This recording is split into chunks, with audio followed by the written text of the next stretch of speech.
Dominating a fantasy football draft in 2024 is not only about selecting the right players, it's also about selecting those players at the right time. And oftentimes in a fantasy football draft, roster construction is more important than the players themselves that you select during the draft. So what exactly does a good draft in 2024 look like? Let's do one. Right here, right now, in episode 26 of Inside the 20 by Basement Brewed Fantasy Football.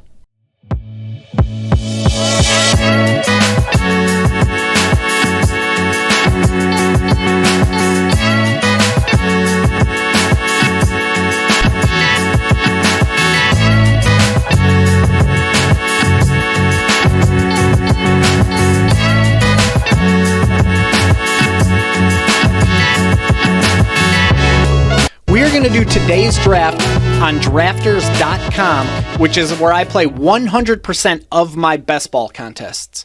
Now, if you're not familiar with best ball, if you're not familiar with the concept and the format of best ball as a fantasy football league, feel free to refer back to episode 10 of Inside the 20 by Basement Brewed Fantasy Football, where we did a full primer, we did a full intro as to what best ball is, who would enjoy playing it, etc. But the TLDR, in a nutshell, best ball is a little bit of a different animal than a typical redraft or a season-long fantasy football league, because once the draft is over, there's quite literally nothing you can do with your team. You can't set a lineup, you can't do ads or drops or waivers, you can't make any trades, you can't do anything. Once the draft is over, you are done for the whole season. Now, on drafters.com, you draft 20 rounds.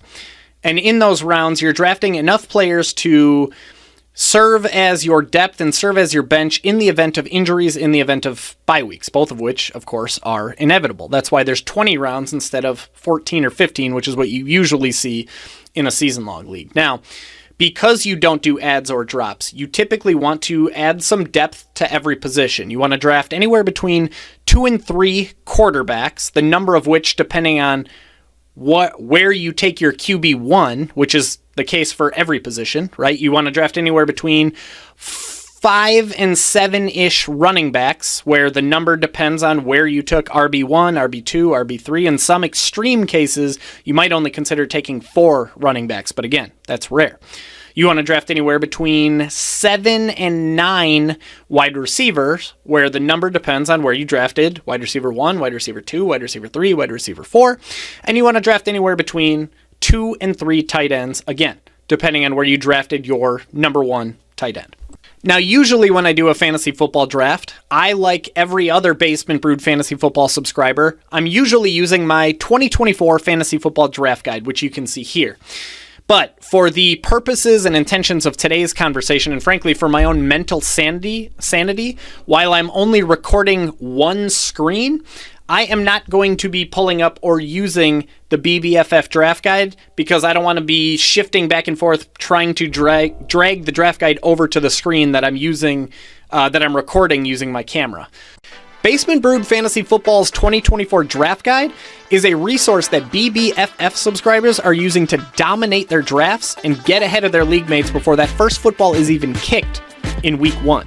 It contains 300 players, and it's complete with rankings that are going to help with tough decisions, tiers that help you plan for future draft picks, 2024 analysis and previews for all 300 players, stoplights that suggest the perfect time to draft a player, wait for a player, or reach for a player that you absolutely must have on your roster, and an ADP tracker that shows you which direction a player is trending in real drafts over the last several weeks. The draft guide is built and maintained with 30 plus hours of weekly research and over 300 real drafts done by yours truly. It's like you're walking into your fantasy draft having done 300 of your own to prepare. It's $14.99 per year, and you can find it using the link that we left for you in the show notes. Now, luckily for me, I've done 75 or more. I've lost track at this point, but I've done 75 or more of these drafts, and I already have a really solid understanding of how ADP shakes out, what to expect in each round, what to expect with each pick. Looks like I will be drafting from the 10 spot. That gives me a pretty good idea that I am going to be walking out of the first 2 rounds with either 2 wide receivers or 1 running back and 1 wide receiver. It depends on if I end up with Bijan Robinson or Breece Hall at that 10 spot, and I will be drafting a wide receiver with the second pick. Likely drafting Derrick Henry in the 3rd round. I know these things off the top of my head just off of doing 75 plus drafts and getting the number 10 spot relatively frequently. Now, the reason I love using drafters.com, and this is where I'm playing 100% of my best ball from here on out, is because they offer a variety of different types of contests. You could play one of these contests for as little as $1.10. So if you're going to be doing mock drafts anyway, why not throw $1 on it? Why not throw a little bit of skin in the game and have some fun with it? That way you know people aren't going to bail on the mock draft. It's just a way to do a full draft and get a good feel for what to expect in 2024. You can do fast drafts like this with a 30-second clock. You can do slow drafts with an 8-hour clock, which I love doing. I currently, as you can see, I have 25 plus drafts going right now because every once in a while you just log in, make a couple picks, and log back out. You don't have to sit at your computer for the next hour or 2 hours. So big fan of drafters.com. I highly recommend giving it a try if you're going to be doing mock drafts anyway. Again, you can play for as low as $1.10 per draft. And by the way, if you want $100 of free money, enter promo code BBFF when you're making your first deposit on drafters.com, and they are going to 100% match your first deposit up to $100 if you just enter promo code BBFF, or you can just use the link that I left for you in the show notes, but it's like you get $100 of free money to play with on drafters.com. All right, we're 7 picks into this draft, and it looks like 2 running backs are off the board between CMC and Breece Hall. We got 6 now wide receivers between CeeDee Lamb, Jamar Chase, Tyreek Hill, Justin Jefferson, Amon-Ra St. Brown, and A.J. Brown. I will be drafting whoever's left between Bijan Robinson and Garrett Wilson. Bijan is now off the board. I like Puka Nacua this year, but I think Garrett Wilson is a dark horse, or maybe dark horse isn't even the right word considering he goes in the first round, but I do like Garrett Wilson's chances of being a sleeper, let's just say, to be the number 1 overall wide receiver in 2024 fantasy football. I will draft him at 10 overall, and I can almost guarantee you I will be drafting another wide receiver, probably Davante Adams, when it comes back to me at 15. I was wrong. No Davante Adams for me as he went 13th overall. Now, I do like Jonathan Taylor with this pick. However, I also know that it's likely that my favorite steal of 2024 fantasy football drafts is going to be available to me at 34. So I'm going to go wide receiver again here with Chris Olave because I have a pretty decent feeling. It might not happen, but Derrick Henry's ADP on drafters is 34 exactly. And if I can get Derrick Henry at pick 34 overall, I am smashing on that value. I would much rather walk out of the first 3 rounds of the draft with 3 wide receivers and 0 running backs than 2 running backs and 1 wide receiver, which could possibly be the case had I drafted Jonathan Taylor with that pick. So instead, I went with Chris Olave because I'm happy to take Derrick Henry if he's there in the 3rd round. Even if he's not, I will most likely be grabbing another wide receiver, possibly a tight end like Travis Kelce, Sam Laporta, something of that nature. Are you a software wizard? A code ninja? A Forgemaster, or maybe even just a mad scientist?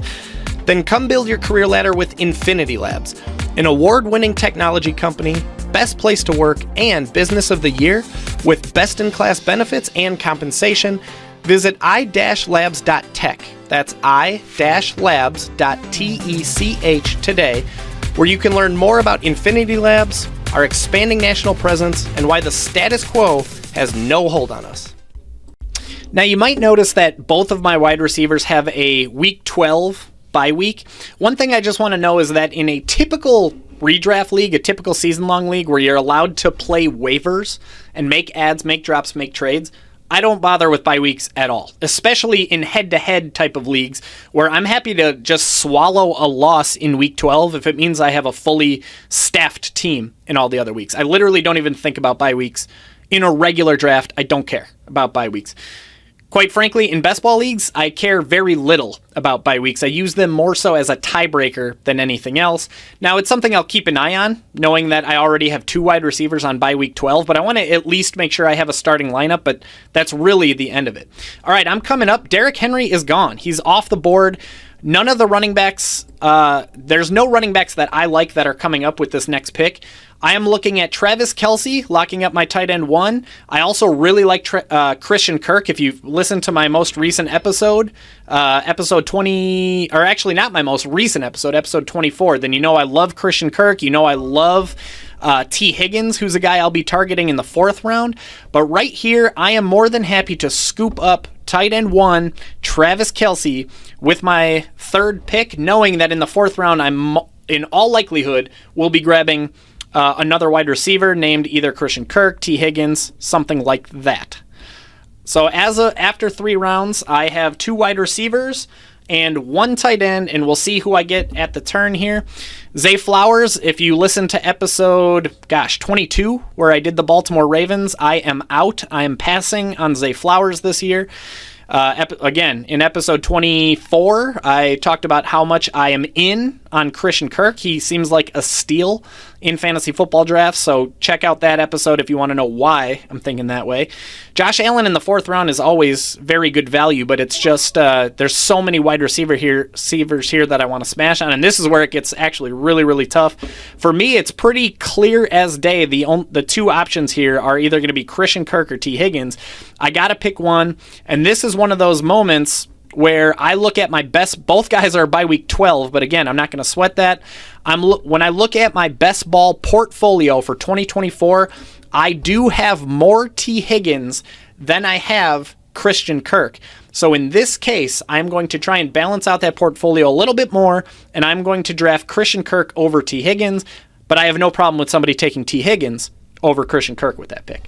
So you'll see that after 4 rounds, I have 3 wide receivers, 1 tight end, and no running backs, which, quite frankly, that's a very common build for me. And I want to be clear, I don't go into a draft with any specific strategy. I don't go into a draft and say, I'm going 0 RB, or I'm going early tight end, or anything like that. I let the draft come to me, I let the players come to me, and I adjust my draft strategy accordingly. Now, the one thing that's important there is roster construction. Roster construction, in a lot of cases, is more important than the actual players that you're picking. So just because there's a player that you love on the board, you want to make sure that it is a good selection for the rest of your team. That's something I'll try to focus on in the remainder of this draft and the remainder of the conversation. But when you think about a draft that you're doing, whether it's redraft or especially in best ball, one of the biggest keys and one of the biggest tricks to maximizing upside in a fantasy football draft is assuming that you're right. And what I mean by that is there's a lot of fantasy football players that draft with safety in mind. They draft handcuffs, or they think, what if this guy gets hurt? Maybe I should do this. What if that guy gets hurt? What about this bye week? And they draft with safety. And they're assuming that they're going to be wrong. And that is correct. You are going to be wrong about some of these, but you're minimizing your own upside if you're, especially in a best ball league where, by the way, maximizing upside is the key. You need to score as many points as possible because, remember, all 11 of your opponents are getting their best possible lineup every single week. You need to maximize your weekly upside. And when you're drafting for safety, you're drafting handcuffs, you're minimizing your own upside. So you want to assume that you're correct in your picks. And what I mean by that is I've spent my first three of my first 4 picks on wide receivers. I want to assume that for the most part, those guys, mostly every week, they're going to be filling my wide receiver 1, wide receiver 2, and wide receiver 3 role. More importantly, from a roster construction standpoint, I want to assume that Travis Kelce is going to be my every week number 1 tight end. I am now back on the clock in the 5th round, and you are going to see right here, right now, why I was more than comfortable taking 3 wide receivers and a tight end in my first 4 rounds, not even touching running backs. It's because we are about to hit a stretch where running backs are plentiful and wide receivers start to dip off a cliff a little bit. Now, candidly, Josh Jacobs is a guy who actually makes me a little bit nervous. He's not somebody that I'm banging the table to get in my 2024 fantasy football drafts. Matt LaFleur has long been a running back by committee type of coach. If you go back to episode, gosh, that had to be 18 or so, I did a deep dive on the Green Bay Packers. There's a part of me that's out on Josh Jacobs, knowing they drafted Marshawn Lloyd, A.J. Dillon is still there. There's some red flags to Josh Jacobs in 2024. However, when you can get a guy who is going to get anywhere, 14 plus touches in the 5th round or later, that's something that should provide, that's enough volume to assume that Josh Jacobs is going to have a good week from time to time, or at least in a best ball contest like this where you don't have to predict when he will or won't have a good week. There's plenty of volume to make Josh Jacobs a decent pick in the 5th round. Here we are in the 6th. Wow, I didn't realize Deontay Johnson climbed that high. He's not somebody I'm interested in at all. This is a good spot for me to, this is going to be a spot where I take my 4th wide receiver, knowing I already know off the top of my head that in round 7, we're going to be looking at a ton of running backs. This is a spot where I would like to take Christian Watson, but because I just took Josh Jacobs and I don't want to take a Packers running back and a Packers wide receiver, that kind of clashes a little bit, I am going to go ahead and take an upside wide receiver like DeAndre Hopkins. Now, again, I was more than happy to take DeAndre Hopkins with that pick. I could have easily taken a James Cook, though I tend to pass on James Cook and instead target Ray Davis way later in the draft. I could have taken Rachaad White, who had over 300 touches last year. He's a great pick in the 6th round. He really is. The only reason I did not take Rachaad White there is because I know that come pick 82, which is going to be my next pick, we're going to be looking at plenty of wide receivers that we like and plenty of running backs that we like and plenty of wide receivers that we don't like. Around 82, we'll be looking at guys like Ramondre Stevenson, David Montgomery, Aaron Jones, Zamir White, DeAndre Swift, Jalen Warren. There's going to be a lot of players in that range that we like, whereas the wide receivers start to fall off a cliff a little bit. All right, the draft is coming back to me. I'm going to be round 7, pick 82. We got a lot of running backs that are coming down the line here, a lot of running backs that I'd be interested in. Alvin Kamara and Kenneth Walker were on the board. They just went off the board, but we're still looking at Ramondre Stevenson, David Montgomery. I will tell you that Jameson Williams, if he's available, decent chance I will be taking him because I also know, yep, and here we go. Around picks 106 and 111, which are going to be my next 2 picks after these 2, we are still going to be in a running back heavy zone of the draft. Now, there's a chance that I'll be able to get my QB1 in Dak Prescott or Joe Burrow if we wait a little bit and try and get them at 106. It's not likely. And if that doesn't happen, I will be grabbing more running backs. So here, we're going to scoop up Jameson Williams. And again, we're getting away from that. This is my 2nd wide receiver now that is away from bye week 12.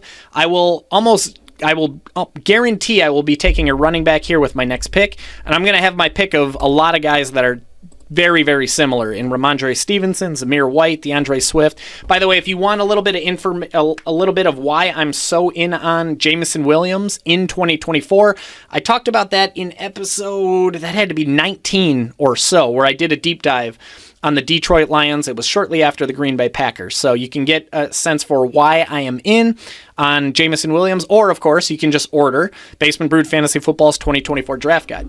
So I'm going to be taking a running back right here. I love Najee Harris in 2024 fantasy football with Arthur Smith in town. It's already a run-heavy offense, and now they have the most run-heavy coordinator not named Greg Roman in that offense. To me, it's a coin flip here between DeAndre Swift, who I think has a lot of upside in what should be an improved Bears offense, but I'm more than happy to just go ahead and grab Najee Harris, where we can all but guarantee there is going to be a ton of volume to be had. He should get the scoring opportunities when Pittsburgh gets into the red zone, which they should do a little bit more frequently with Justin Fields or Russell Wilson at quarterback. More than happy with how this team is looking after 8 rounds. We have 2 running backs in Josh Jacobs, Najee Harris. We're going to be hammering running backs coming up in the next several rounds, which, by the way, I just want to double click here. I just got Najee Harris as my number 2 running back in the 8th round. Okay, so that should give you an idea of why I am happy to hammer wide receiver and even tight end in the first several rounds, because we are entering a very running back heavy portion of the draft where you can get some voluminous RB2, RB3 types of running backs. And in a best ball league, you only need 2 of them. You only need 2 of them to get enough volume in any week. So I can already tell you, because we've only drafted 2 in the first 8 rounds, we will almost certainly going to be drafting 7 running backs in this draft. But I am more than happy with how this is turning out so far. We got 5 wide receivers, most likely going to be capping wide receivers at 8. We took Travis Kelce in the 3rd round. That means we're only going to be drafting 2 tight ends in this draft, by the way. We want to assume that Travis Kelce is going to be the number 1 tight end every single week. My number 2 tight end is just going to be there for Travis Kelce's bye week. That's it, right? Because if Travis Kelce went down, if he got hurt, I'm SOL anyway. I already lost my tight end 1. It's not like me drafting a 3rd tight end is going to make up for the production I will lose with Travis Kelce going down. I would rather save that spot and use it at running back or wide receiver, where we're more likely to get those points. All right, there's about 4 picks until me. If Joe Burrow is still on the board, I will be smashing the draft button without even looking at who's available on the board. Otherwise, I also like Raheem Mostert as a pick here. Again, we're going to need to start filling out running back. Jordan Love is fine. I don't love that I have Josh Jacobs, although if we're expecting the Packers to be a top 10 scoring offense, it wouldn't be the worst thing to have their quarterback and their running back. So he's on at least the radar, although he's not somebody I'm banging the table for. Tony Pollard and Tyjae Spears, those are 2 guys I'm not especially interested in. I talked about that in, episode 10 or 11 or 12 or so, when Tony Pollard signed with the Tennessee Titans. I'll star him, but I'm not necessarily banging the table or trying to get that pick. I'm most likely going to be grabbing whichever quarterback is here, especially considering the guys in the 11 and 12 spot have not yet drafted their quarterback. Wow, look at the guy in the 11 spot. He has taken 6 wide receivers to start the draft. I love it. I'm here for it. But there is no way I am passing on Joe Burrow at this pick. Again, I just talked all about how much I love Joe Burrow in 2024 fantasy football drafts in episode 25 of Inside the 20. We're hammering this pick with gusto. Tyjae Spears, oh, well, he's gone. I did like the idea of Tyjae Spears coming back. Khalil Shakir feels like a trap in 2024, although the price is solid. The price is right. I am going to be grabbing another running back here. Where's Austin Eckler? He's usually the guy I'm looking at in this range. Otherwise, I do like Chase Brown. Here's X. I like Chase Brown in this range as well. Khalil Shakir feels like a trap. Devin Singletary, I'd rather skip him and go for Tyrone Tracy. Goddard, I like, and I would be looking at Goddard if I didn't already have Travis Kelce. Javonte Williams, sounds like he's in big trouble, man. I'd much rather skip on him, which is fine because somebody else took him. I'd much rather skip on him and grab Jaleel McLaughlin or Audric Estime. Jacoby Myers, I don't feel particularly great about in 2024. Trey Benson is going to start the year behind James Conner.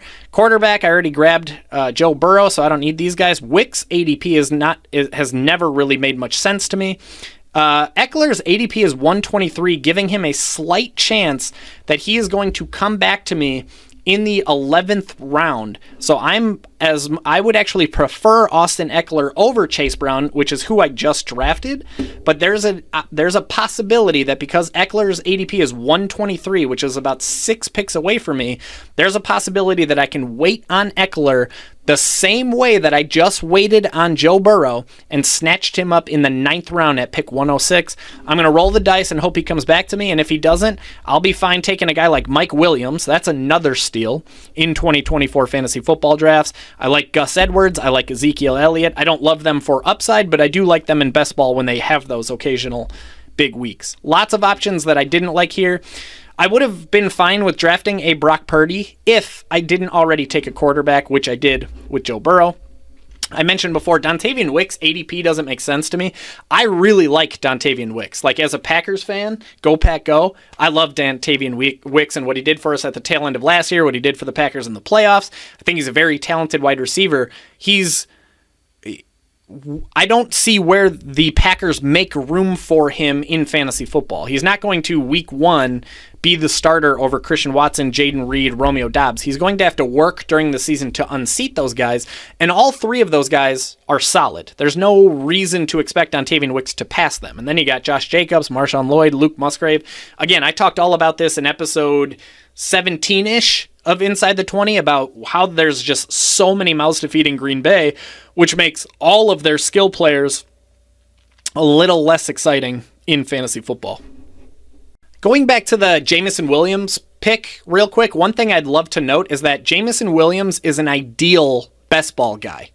And what I mean by that is think about a Deshaun Jackson type of wide receiver. He's as boom or bust as it gets. There's going to be weeks where he gets you less than 10 points, possibly even 0 points. Think about Gabe Davis. There's going to be times where he gets you 0 points, less than 10 points, but then there's going to be weeks where he pops off for over 100, maybe 2 touchdowns, and he gets you 20 plus points. In a best ball style format, you don't have to figure out when those weeks are coming. You don't have to run the risk of having him in your lineup on those weeks that he busts, and you don't have to run the risk of having him on your bench in those weeks that he goes off. Think Gabe Davis, think Jameson Williams, think Deshaun Jackson. Those types are much more easy to stomach in a best ball format like this. That's why I like Jameson Williams. I don't have to predict when a 20-plus point week is coming. All right. Austin Eckler went off the board. The waiting strategy did not work out. That's okay. It's not like we were necessarily expecting him to get back to us. We had Ezekiel Elliott, who was another target of mine, go off the board. I'm going to be looking here at Mike Williams, who's really hard to pass up, but he does have that Week 12 bye week, which is getting pretty heavy at the wide receiver position for me. I do love the idea of Gus Edwards, although I'm happy to pass on him and take a flyer on J.K. Dobbins, Kamani Vidal.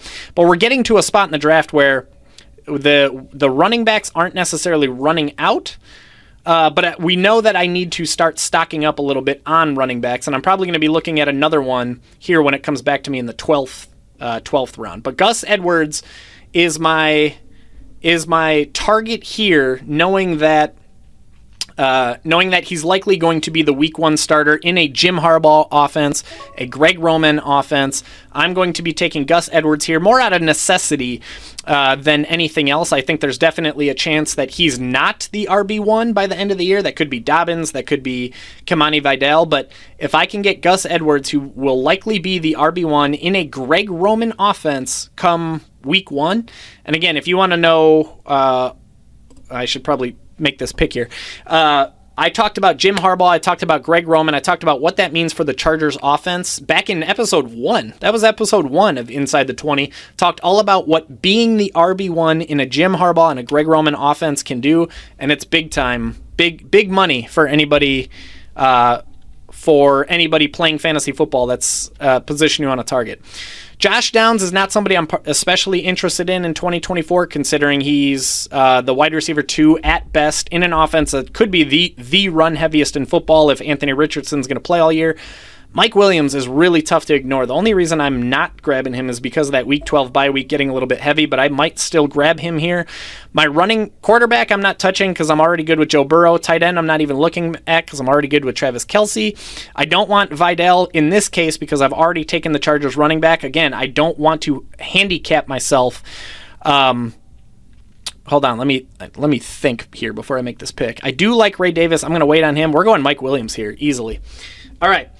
So just going back to that thought real quick, I don't want, again, the reason I did not take Kamani Vidal with that pick, he is somebody that would be on my radar, and I have a ton of him. I have 18% exposure, I think, to Kamani Vidal this year, but because I already have Gus Edwards, I'm not taking another Chargers running back. Every time Gus Edwards touches the ball or scores a touchdown, Kamani Vidal doesn't. There's very few running backs in football where you're going to get 2 big weeks out of 2 different running backs on the same team. It's different at the wide receiver level, right? You can have Tyreek Hill and Jalen Waddle. You can have Amon-Ra St. Brown and Jameson Williams. There's several different wide receiver combos where 2 different wide receivers can have big weeks. That doesn't happen frequently at the running back level in the NFL. So no other options that I really liked at running back there. We're going to go with the wide receiver position. I love Mike Williams. Think he's a steal in 2024 fantasy football. And now that we're getting him in the 12th round, that's a hammer. If I understand that I have 4 wide receivers with a Week 12 bye week, but I'll eat that cost knowing that I'm still going to draft 2 more wide receivers. As long as they don't have Week 12 bye weeks, we should be good to go. And even if they do, I might not necessarily stay away. Travis Kelce, by the way, we have him as our tight end. We're not even going to be looking at tight ends until round 15 or later, I would say, knowing the options that are going to be on the board. I would like to grab somebody like a Tyler Conklin later. Joe Burrow will be grabbing our next quarterback, possibly, most likely in round 13 or 14. But if I can get a Ray Davis or a Jaleel McLaughlin or a somebody take Jalen Wright. Oh, somebody took Jalen Wright already. That's wild. He would have been on the radar. We'll see how things shake out, what we're looking at on the board. But if I can get a Ray Davis or a Jaleel McLaughlin with my next pick, that's where I'm going to be going. All right, there's 6 picks until my turn. Going back to the roster construction topic, we're going to be going with 2 tight ends and most likely just 2 quarterbacks. I'm comfortable with Joe Burrow. He was drafted late enough that we should consider a 3rd quarterback, but in all likelihood, we'll be going with 2. Taking Travis Kelce in the 3rd round means we're going to be going with 2 there. Ultimately, that means I'm going to have at least 7 running backs and 8, possibly even 9 wide receivers, because I know I'm going to have 2 quarterbacks and 2 tight ends, maybe a 3rd quarterback, maybe a 3rd tight end. But Justin Herbert's coming up, but quarterback is not a pressing concern right now from a roster construction standpoint. I love Darnell Mooney this year. Absolutely love him. Don't love that he has that Week 12 bye week that's kind of standing in the way a little bit. Kirk Cousins has the same bye week as Joe Burrow. I mentioned earlier that bye weeks aren't something I'm concerned about. That's specifically with running back and wide receiver. Quarterback and tight end's a little bit different because you need to have somebody for that week because you can't make adds and drops in best ball. Quentin Johnson, there is a path for him to be the wide receiver 1 for the Chargers this year, but you could also say the same about Ladd McConkey. You could say the same about even guys like DJ Chark, Josh Palmer, and it's going to be the run-heaviest offense in football, save for maybe a couple like the Ravens, Eagles. Okay, this is going to be a really, really easy decision. I don't even have to think much about it. I love me some Ray Davis. Yes, I know his bye week is week 12. Doesn't really matter, especially at the running back position where I only have one other running back with a bye week 12. Love Ray Davis. Talked all about him in episode whatever after the NFL draft and even before the NFL draft. I think he's a sneaky bet to frustrate James Cook managers all season long. Give me some Ray Davis, especially knowing that I need to be hammering running backs. It's going to be really hard for me to ignore Jaleel McLaughlin if he's available, coming back in the 14th. Otherwise, we might be grabbing our 2nd quarterback, a guy like Deshaun Watson, especially knowing we can't grab Aaron Rodgers, who's the biggest steal of 2024 fantasy football drafts at quarterback, but he has the same bye week as Joe Burrow with bye week 12. Now here, Deshaun Watson went off the board. There's nothing, I'm not banging the table to get Baker Mayfield, and I'm certainly not reaching for a guy whose ADP is 168 when I'm drafting at 159. So I'm going right back to the wide receiver well. I'm scooping up Jaleel McLaughlin, and I'm feeling great about it. Now this team, the roster construction of this team is looking beautiful. Now it could get ugly at quarterback too, but I'm not worried about it. Again, I want to assume that I'm correct. I want to assume that Joe Burrow is the guy. He's the quarterback 1. We've already seen him play at an MVP caliber season. He's going to have Jamar Chase, T. Higgins, Jermaine Burton, Mike Gesicki. Lots of reasons to love Joe Burrow. I'm going to assume that I'm in good shape with Joe Burrow as my QB1. Now, my next selection is at pick 178. Okay? In that range, we'll be looking at guys like Malachi Corley, but he has a bye week 12. I'm going to avoid him because he's not a guy I absolutely need to have, especially since I already have Mike Williams of the Jets. Aaron Rodgers I would love to have, but he has the same bye week as Joe Burrow, so he's out. Troy Franklin is one of those guys like Jameson Williams that is a ideal best ball guy. Same thing with Mike Williams, best ball guy. He's very boom bust. You don't have to predict when he's going to go off, but you know he is going to go off if he stays on the field and Aaron Rodgers is throwing the football. Geno Smith, I'm not convinced will start all 17 games. Sam Howell could come in at some point. Cade Otton is an option, but he's not somebody that I'm super excited about. Should be a run-heavy offense with, Mike Evans and Chris Godwin siphoning targets. I do like Rashad Bateman as a buy low candidate in dynasty leagues, but he's not a guy that I'm absolutely needing to get. He's somebody that is going to be on my radar if there's nothing else that I like. Ultimately, the target is likely going to be Will Levis. I don't love the Titans in fantasy football. I don't love DeAndre Hopkins, even though I drafted him. I don't love Calvin Ridley. I don't love Tyler Boyd. There's a lot of mouths to feed, and they might kind of cannibalize one another, especially with Tony Pollard, Tyjae Spears, Chigo Okonkwo. There's so many mouths to feed. But the one beneficiary of that is Will Levis. He's got a lot of places he can go with the football. You don't have to pick which one. You just have to have him, and suddenly you have instant exposure to all those different wide receivers. And the fact that I have DeAndre Hopkins, that's a nice little bonus, because now we're going to do a little bit of accidental stacking one of my wide receivers with one of my quarterbacks. I'm fine with it. I also love Tyler Conklin, even though I already took Mike Williams and I don't have Aaron Rodgers. I love Tyrone Tracy as a late-round running back pick. Currently, the New York Giants RB1 in trying to replace Saquon Barkley is Devin Singletary. And we know what we get in Devin Singletary. He's great. He's a perfectly fine NFL-caliber running back. But we know that he's not this career workhorse that's going to explode and take the fantasy football world by storm. The whole situation profiles as one where Devin Singletary is the starter come week 1, but by the end of the season, who knows? Tyrone Tracy could be the guy, but somebody just scooped him up right in front of me, right in my face. That would have been great to land him, especially because we want at least one more running back. But we're fine. We're fine with where we're at. We're still targeting Will Levis as our next selection, and possibly Tyler Conklin on the way back. Somebody just grabbed Will Levis, man. They're gonna leave. I can't take Derek Carr. I can't take Aaron Rodgers because of the bye week situation.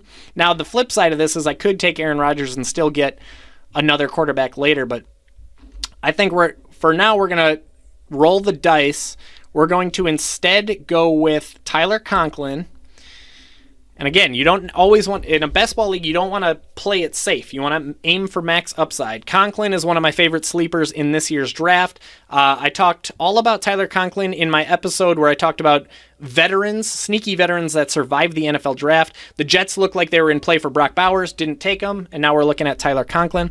Okay, so now I have a decision to make. I can take Aaron Rodgers and double up that Week 12 bye week with Joe Burrow and then take another quarterback later. Don't love it. I already... take Daniel Jones. No, I'm going to stick with two. I'm going to stick with two quarterbacks here. And we're going to have to grab another... Whoopsies. We're running out of time here. Oh, Gross, man. Bryce Young. Sheesh. I was looking for Daniel Jones, but during that whole time that I was talking to you, I didn't realize that somebody took Daniel Jones at 180. So now our quarterback situation is pretty disgusting. We're sitting with...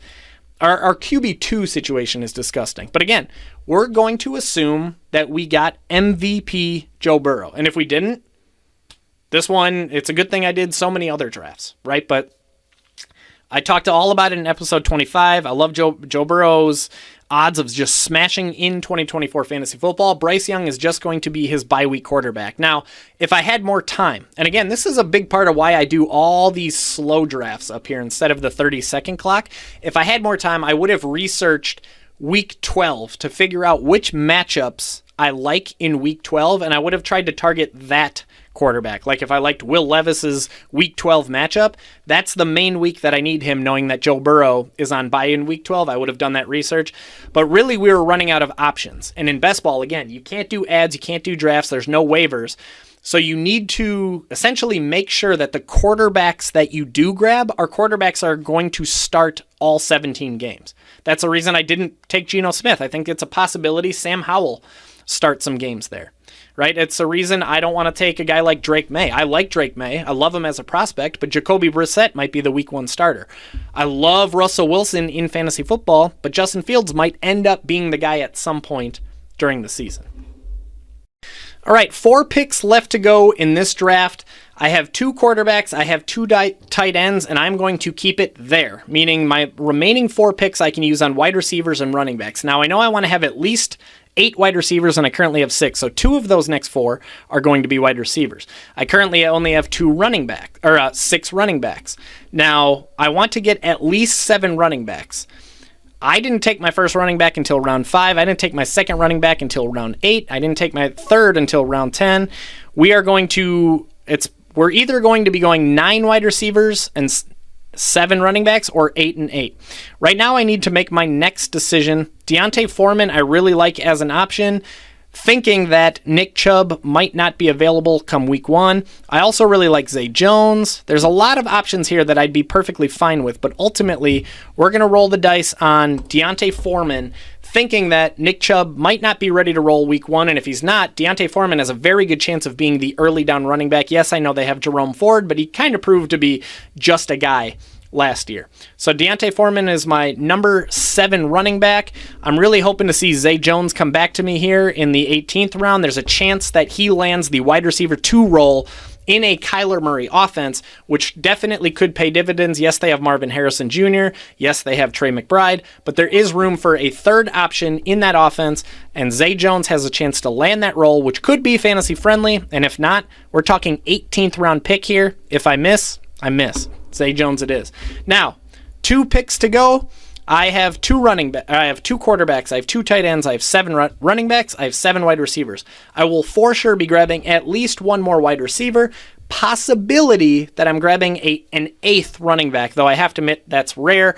In all likelihood, we'll be going with 7 running backs and 9 wide receivers to start this, to finish this draft. Earlier, I mentioned that DJ Shark has a chance to be the Chargers wide receiver 1. It's not likely by any means. They still have Josh Palmer. They still have Quentin Johnson. They used a high draft pick on Ladd McConkey. It's not likely, but it is possible, and that puts him on the radar in week 19. In round 19. You need to always consider who might be an option, who has a path to fantasy football relevance, even if it's not likely, right? We're talking 19th round. None of these guys are likely picks, but who has a path that you can see, a story that you can tell that paves the way to fantasy football relevance? And there is a story, there is a path for DJ Chark. We've seen him be the guy in Jacksonville before. Maybe he reclaims some of that magic. Jalen Hyatt, not seeing it. Khalif Raymond, at best, will be the team's wide receiver 3. He's a career-long guy that hasn't done much in his career at wide receiver. There's much higher options, such as guys like Elijah Moore. I really like him. The wide receiver 3 in Cleveland, potentially the wide receiver 2, who Jerry Jeudy has not done much to prove that he's the answer at wide receiver either. Andre Iosivas, I just talked about him in episode 25. There is a path to him being the wide receiver 3 for our quarterback, who is Joe Burrow. Odell Beckham's going to be the wide receiver 3 in a Mike McDaniel offense. He, in the event of a Tyreek Hill or a Jalen Waddle injury, suddenly you have Odell Beckham getting wide receiver 1 or wide receiver 2 snaps in a Mike McDaniel offense. That is a ton of upside that you can't usually find in the 19th round of fantasy football drafts. Chase Claypool. I love using a last round flyer on Chase Claypool in 2024 fantasy football drafts. They do not have a clear answer at wide receiver in the absence of Stephon Diggs. Yes, they drafted Keon Coleman, but Dalton Kincaid is the only established pass-catching option in that offense. They did bring in Curtis Samuel. He's new to Josh Allen. They have Khalil Shakir, who's a former, I believe, 5th, maybe 6th round pick. There is a window where Chase Claypool gets meaningful snaps in a Chase Claypool offense, and that's not worth nothing. That's not worth nothing. That's not worth nothing, as weird as that sounds. Now, the things I don't like about Iosivas, Chase Claypool, Trenton Irwin is that week 12 bye week. That definitely hurts. So instead, we're going to stay off of those guys. We're going to go Elijah Moore and hope that Odell Beckham is going to be our final pick in this draft. That's the hope. Let's see what happens. After Elijah Moore, Trey Sermon, Josh Reynolds, 2 picks until I am up. Khalif Raymond. And I am on deck. Mike Gesicki just went off the board. One of my favorite sleepers at tight end in best ball. He would have been on my radar had we not drafted Travis Kelce. But here we go. To wrap up this draft, we are taking Miami's wide receiver 3 in Odell Beckham. So, our final look. We got Joe Burrow and Bryce Young at quarterback. Candidly, I hate the QB2. I got caught sleeping there. Deshaun Watson went, Daniel Jones went when I was looking for Daniel Jones. Running backs, we ended up with 7, which I'm more than fine with considering we waited until round 5 to grab our first one, which was Josh Jacobs. Now, there's a lot of these guys that have a path to meaningful volume, and that's what you're looking for in fantasy football is volume. You need guys that have a path to getting touches. We ended up with 9 wide receivers. Strong, considering you can start, I shouldn't even say start, you can use, or up to 4 of them can be used in a best ball league. Feeling pretty good about those. We have some best ball specific magicians like Jameson Williams, Mike Williams, guys that could get you 0, but they could all also pop off for over 20. And of course, we got the king, we've got the GOAT, we got Travis Kelce as our number 1 tight end, and then Tyler Conklin to fill in during Travis Kelce's bye week. Feeling pretty good about the way this team turned out. It's not my favorite team that I've ever drafted, but it's solid, especially for doing it on the fly and trying to focus while trying to explain what's going on in my brain. That's not bad. That's all for today's episode. If you enjoyed, if you found it helpful, do me a favor and let me know in the comments below if you want me to do more of these. I'm considering doing more of them as the summer progresses. I just haven't fully decided yet. But either way, I will be back with future episodes of Inside the 20, specifically featuring our smash or pass editions, discussing whether or not we want to smash or pass on different fantasy football players at their respective costs in 2024 fantasy football. I will see you on the fantasy football field, and I hope to see you in the basement, which is Basement Brood Fantasy Football's Discord server, an online community of sharp fantasy football brains that are dedicated to helping each other dominate in 2024. It costs less than 1 beer per month at $4.99, and you can join us using the link that we left for you in the show notes. Talk to you soon.